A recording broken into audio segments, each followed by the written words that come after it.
Kita harus jujur dalam mengikut Tuhan. Yang dinamakan dengan penderitaan pasti akan datang.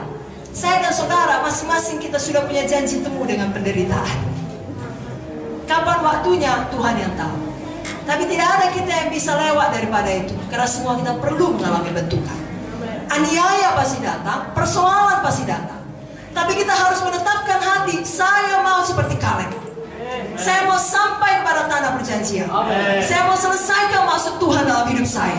Saya harus punya ketekunan iman. Sekali lagi, Kaleb melihat sendiri orang-orang di sekelilingnya, teman-temannya bermatian.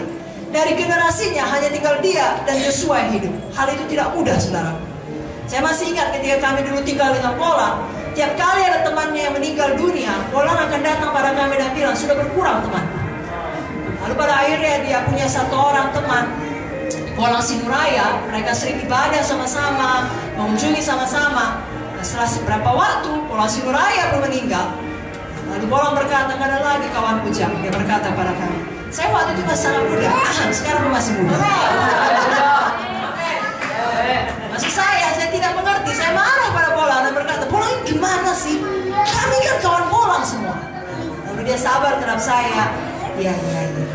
Tapi kalau orang-orang lebih tua tahu itu, ya tidak enak menjadi satu-satunya ya survivor, saudara. Bisa lemah imannya. Tapi Kaleb tidak demikian. Kita juga tidak demikian. Ya, karena Kaleb Joshua dikatakan firman memiliki roh yang lain. Bagi kita sekarang itulah dia Roh Kudus yang dikaruniakan kepada semuanya kita orang-orang percaya.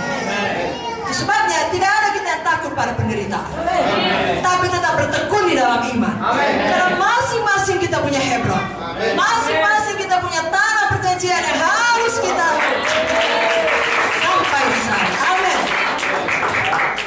Filipi 1 ayat 29 memang sudah mengatakan, sebab kepada kamu dikaruniakan bukan saja untuk percaya pada Kristus, melainkan juga untuk menderita untuk Dia. Kalau dalam 2 Timotius 3:12 dikatakan, setiap orang yang mau hidup beribadah dalam Kristus Yesus akan menderita aniaya. Dalam 1 Tesalonika 3 ayat 2-3, lalu kami mengirim Timotius, saudara yang bekerja dengan kami untuk Allah dalam pemberitaan Injil Kristus, untuk menguatkan hatimu dan menasihatkan kamu tentang imanmu, supaya jangan ada orang yang goyang imannya karena kesusahan-kesusahan ini. Kamu sendiri tahu bahwa kita ditentukan untuk itu. Jadi banyak anak-anak Tuhan atau hamba-hamba Tuhan berpikir kalau sudah dipanggil Tuhan semuanya mulus, atau setidaknya kalau dia berdoa dan beriman pasti dijawab Tuhan. Lalu tibalah saat di mana yang dia doakan tidak dijawab Tuhan. Terjadi hal-hal yang membingungkan pemikirannya, gak sesuai dengan imannya. Terjadi kesusahan demi kesusahan, lalu dia mengambil kesimpulan dengan cepat. Berarti Tuhan tidak mau melayani lagi. Saudaraku, itu kesimpulan yang disuntik oleh setan, langsung dari neraka. Jangan diterima, ditolak di dalam nama Yesus. Ya, selama kita masih hidup di dunia, tetap ada yang namanya kesusahan. Kesusahan, ya, berlaku untuk semua orang, baik yang kenal Yesus, baik yang tidak kenal Yesus. Bahkan bagi yang kenal Yesus berlaku bagi yang sungguh-sungguh lakukan firman maupun yang tidak sungguh-sungguh lakukan firman. Saudara masih ingat firman Tuhan mengenai orang yang mendirikan rumah di atas batu dan yang mendirikan rumah di atas pasir? Apakah hujan hanya datang kepada salah satu? Tidak. Hujan badai datang kepada dua-duanya. Jadi kesusahan datang kepada dua-duanya. Baik kepada yang sungguh-sungguh lakukan firman, baik kepada yang gak sungguh-sungguh lakukan firman. Jadi saudara sungguh-sungguh beribadah, sungguh-sungguh berkorban. Kenapa kesusahan ini datang? Ya memang datang. Alkitab sudah menjanjikannya.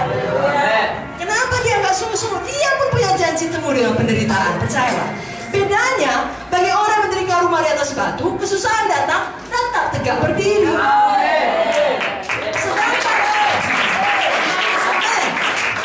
Sedangkan yang tidak tadi dia akan roboh dan besarlah kerusakannya. Kita tidak mau seperti itu. Kita mau tetap bertekun dalam iman. Saya bacakan beberapa ayat lagi untuk meneguhkan kita. Amin. Kisah 14:22. Di tempat itu mereka menguatkan hati murid-murid itu dan menasihati mereka supaya mereka bertekun di dalam iman. Semua berkata dan kuat, bertekun dalam iman. Dan mengatakan bahwa untuk masuk ke dalam kerajaan Allah kita harus mengalami banyak sengsara. Nah, masing-masinglah kita menjawabnya, apakah sudah cukup banyak atau tidak sengsara kita.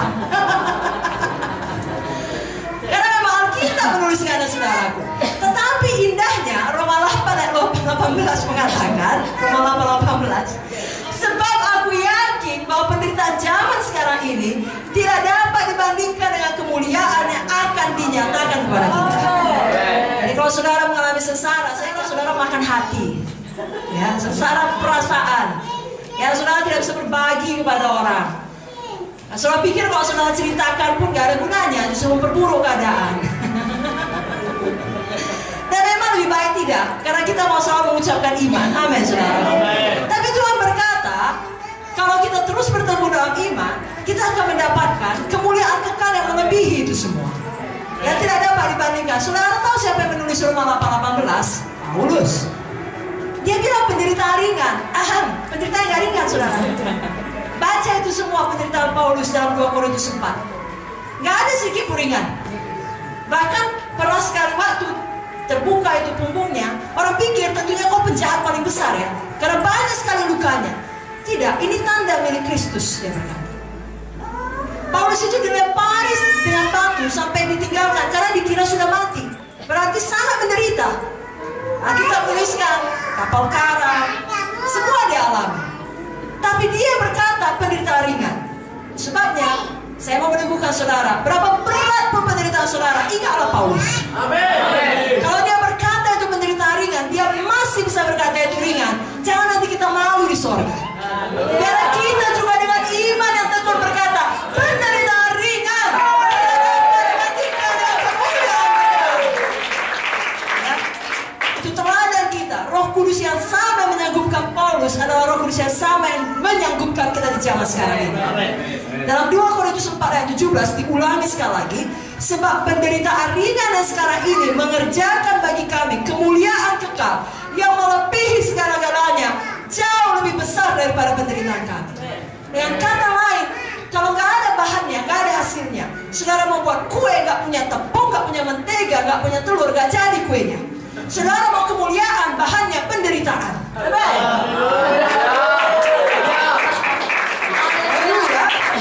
Yesus pun telah memberikan teladannya. Ya, dia harus kesalib baru kepadanya dikaruniakan nama di atas segala nama. Sebabnya saudaraku, kerap kali di dalam pengorbanan kita lah dilepaskan kuasa Tuhan. Jangan pernah takut untuk berkorban. Ya, termasuk di dalamnya berkorban di dalam penderitaan. Disitulah kuasa Tuhan dilepaskan. Disitulah kuasa Tuhan dinyatakan. 1 Petrus 4 ayat 13 meneguhkannya lagi. 1 Petrus 4:13, sebaliknya bersukacitalah sesuai dengan bagian yang kamu dapat dalam penderitaan Kristus, supaya kamu juga boleh bergembira dan bersukacita pada waktu Ia menyatakan kemuliaannya. Kalau di dalam ucapan bahagia Matius 5 jelas dikatakan bergembiralah dan bersukacitalah, karena demikian juga telah dianiaya nabi-nabi sebelum kamu, karena upahmu besar di sorga. Jadi kalau kita dianiaya oleh karena kebenaran, bukan karena dosa kita, mari kita bergembira dan bersukacita. Mari kita tekun beriman. Mari kita